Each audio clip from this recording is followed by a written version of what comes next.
Let's bow down to Shri Mataji, raise our Mother Kundalini and put Bandhan.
Shri Ganesh Mantra.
Let us listen to Shri Mataji's speech.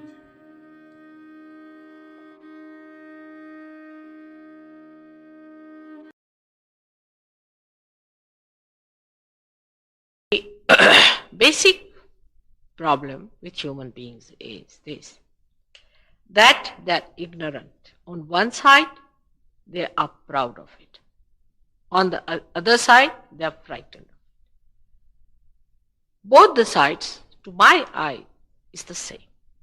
Either you are frightened or you are proud of it.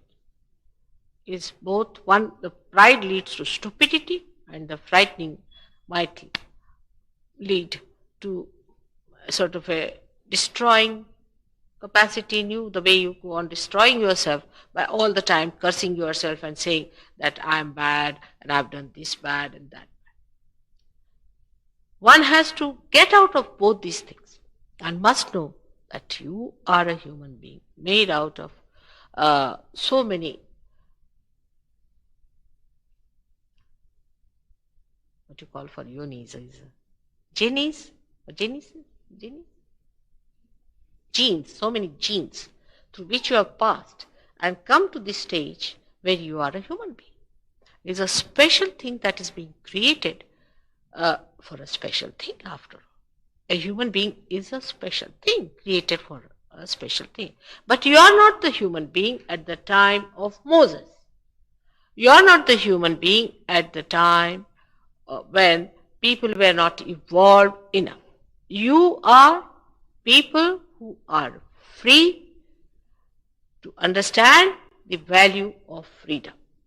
If you understand the value of freedom, you are the right people for Sahaja. When you have freedom, then you must have discretion also how to use the freedom and respect that freedom and not to indulge into abandonment, which is stupidity. So going to extremes, either on one side or the other, is perhaps the sin. And the sin, so-called, gives you a fear. And aggression, which is also a sin, gives you a pride, or a kind, not pride, I would say vanity, which spoils your vision completely. So to talking to anyone who is a newcomer, one has to be careful that either they are coming from this side or that side, and dealing with them, we have to be extremely patient and loving. For I have told you that love does not know faults, does not know faults. And when we start finding faults with others, we should know our love is not matured so much. I would like any Sahajogi to tell me about other Sahajogi as a kind of a recommendation. Supposing I get angry with a person, I said, oh, he should try this, he should not have done this, or something. Then if a Sahajogi tells me, no, mother, maybe, you see, then I like it. Maybe I'm testing you. But if you tell me 2 words even worse than that, then I feel, oh, these people are not loving. I've tested your love also, whether you really love each other or not. Because love is something that's a release. Actually, it's a release. Love is within you. And say, for example, for me, when I love you, it's a release of my boundless love within my heart. You see, it gives me such a release and such a relief and such a joy that I'm loving. I mean, it's flowing to you. If it doesn't flow, then I don't know how to work it out. If somebody is unkind, is not willing to receive it, then I don't know how to work it out, to see how to go around the person. And I'm not so good at conniving things and being artificial. You see, then I try some other tricks, you see, of working it out. But if they can receive your love, I'm sure they will realize that you are the people who are out here for love. The other day, we had a case in Rahuri. Actually, I had gone to a village where about 3-4 cars coming suddenly in a village. I was surprised how these people are coming from where. And they came down with their diseases. Actually, car people always have diseases, I think. So they came with their diseases. Somebody is diseased, another one is diseased. And there was one boy, he was down with blood cancer in New York. I said, now that's too much. In New York, you have sent him there in a hospital and the doctors won't be good enough. He said, doesn't matter, mother. As long as you give him vibrations from here, we don't mind. So I took the photograph, I gave vibrations to the child, and I told them that you telephone to Christine. I gave them the number and tell her that these things to be done, and mother has given your address. Now Christine looked after this boy. Christine and Harman and all these people who are there, who are mostly new Sahajogis. Except for Christine, all of them are absolutely new. And they went and looked after this boy, and this boy was cured. And the doctors were surprised, you see, that this boy was supposed to be, futuristically they said that he's going to die within 8 days' time. And he didn't die, not at all. He survived. And then they found all negative reading there, and he came down to see me. I, of course, worked on him and saw to it that it is removed completely from its roots. I worked on him, but when I saw him, I was amazed that his left navi, which is the cause of this trouble, was completely working all right. But there was some problem still left, but they did that. And the mother, you see, who has met with a very sad experience. Her husband was killed on a highway by robbers. In her presence with these 2 small little children sitting in her lap, when about 10 years back, when this boy was hardly 6 years of age and another brother of his about 4 years of age. And this woman was so shocked, and after that to get this kind of a disease for the son, you see. And what she told me, that's what's so heartening. She said, you see, these are all the angels I felt. They didn't ask for anything. Day and night they came and worked for this boy. They were so kind, and they came all the time and worked and did so much. Mother, what have you given them? I said, I've done nothing. I've just done nothing. They've got their own realization. And they said, we can't imagine human beings being that selfless. We are all selfish people. We are really very selfish. They are so selfless. How did they work it out? We just can't understand how it has worked out. But it has worked out, and the boy is cured, and they were so sweet. They spent their own money to come to the hospital, and they looked after it. The doctors were amazed, because doctors, they The woman had to sell lots of her things because she's a rich woman, no doubt, but she had to sell one of her factory to go to America to pay for the doctors there. And she said these people would come down and they would come one after another and look after the boy every day and struggle through. And they consoled me and told me that don't worry, you'll be all right. They gave me realization. And the heartening thing was they said that they were so selfless. They didn't ask for any money, nothing. And they enjoyed, you see, they enjoyed their love, what they did for this boy. And this is what it is. That when you are realized, you have to give it. If you don't give it, then you stagnate. You stagnate and there's no fragrance about it. No fragrance. No fragrance. And you lose your vibrations, your progress also retards. I know it's very hard in these modern times to create a group of people who can love. You can create a group of people who can hate. Supposing tomorrow you start one big procession. We hate God, we hate love, we hate this. You'll get thousands of them standing with you. Yes, oh, we hate. See, for hatred, you'll get thousands of them with banners. They'll pay for it and come down to show that they hate. Because hatred is a very cementing force among human beings, surprisingly. Hatred is a cementing force. It looks like something, such a contrast, but it is so. I mean, when you try to collect people in the name of hatred, people join. They have never exploited the powers of love. Never. I wish they had. All our wars, all our things have come out because we hate each other. Imagine, only human beings can hate that much. Animals can't hate so much as they can.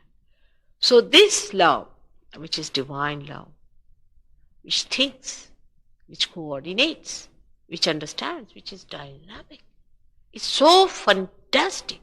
Is so all-pervading. It lives in every particle of the matter, of the emotions, of the mind, of the heart. Everywhere it exists, that power you can have within yourself. It's too much to believe. Too much a tall story for anyone, but it's a fact. The time has come. It could not be done earlier, agreed, but the time has come. You have evolved to that stage, and that's why it has to happen. Now, if people do not accept, I must say this, futuristic problem. In case human beings do not accept it in a big number and become that, we cannot avoid the Third World War. By that war, a new consciousness may rise where people will understand this hatred is the worst thing. Perhaps we need a third shock. We have had two. Perhaps we need the third shock to give us that elevation, to get that position of higher consciousness where we start realizing that these things based on materialistic and on hatred, gross living is most dangerous to humanity. Then such people who really believe in love will rise and come up, and they might be the ones who will be saved. So we should at this stage try to save as many as possible from this horrible sinking mire of hatred. Now talking about it has been done. Establishment of your sustenance has been done in the sense that if you can awaken that sustenance within you on the void, you can achieve it.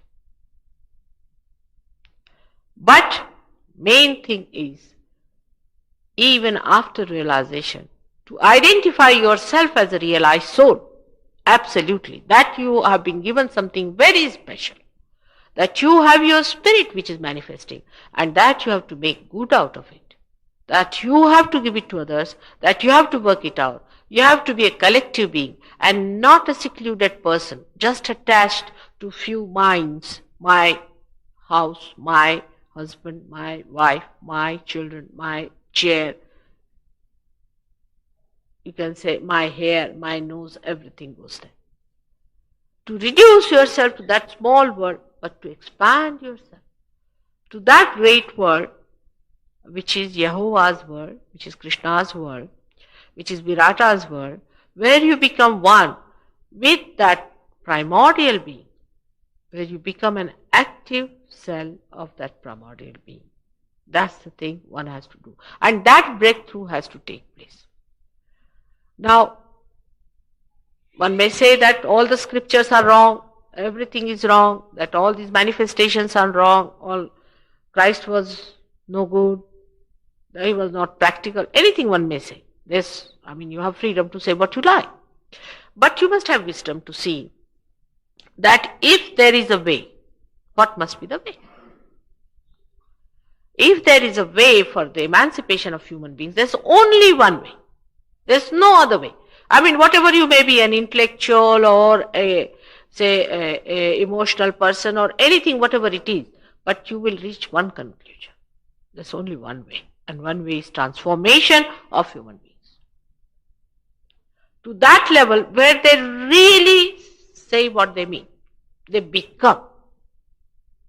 They talk of world brotherhood. They talk of everything. We have all kinds of organizations doing all this nonsensical work. You see, we have UN system and we have world government ideas. We talk of love, helping Vietnamese, this, that, all sorts of things are there. But actually we are not. Face to face we are not. Face to face we become ourselves. And that's why to become that, the becoming of it is important, the transformation is important. Once you are transformed, to identify yourself with that transformed state is also important. And that is only possible when you start allowing that transformation to take place within you, in thoughtless awareness, where you do not think and impose things on them. People get their realization all right. Last time so many got it, I don't know how many came back. And then they do not think that there is any further is needed. Because once you get realization, you can be very in a joyous state, blissful state. You might feel the vibrations very well. You'll be very happy. And then you'll get lost. That's not the point. You have not achieved your complete growth unless and until you have manifested yourself. But such people may be very few, I do not know, may be very few who will really take to that maturity. Once you are mature, it's joy, it's happiness. You become what you have to become. You find your absolute meaning. And that has to happen.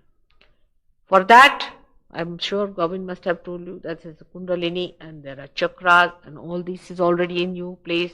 The machinery is there. It's not a machinery as this one is which is dead. The machinery that understands and that loves you. That loves. That's the part of this loving machinery of God. And that is what it manifests, is the divine love of God through you, which you can maneuver. By this, you may be able to manifest a voice, but with that machinery, when it works, when it is put to the mains, it works out that divine power. So to explain things to people of different various types that they have come, we normally divide them into three. As you know, the people who are ignorant, fearful. The people who are aggressive and up in vanity, who are vain about themselves. They think no end of themselves. And thirdly, the people who are neither vain nor afraid.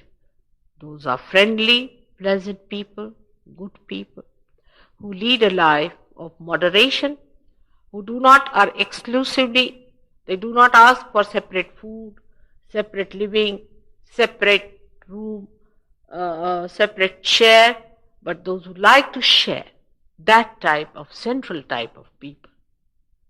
That type of people are best suited for such. And such people should be really tackled first.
Mahasaraswati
Thank you, Shimata ji, for today's collective morning meditation. Yes, Shimata. Let's bow down to Shimata ji, raise our mother Kundalini and put Bandhan.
we'll continue our morning meditation. So please join tomorrow. Jai Shri Mataji.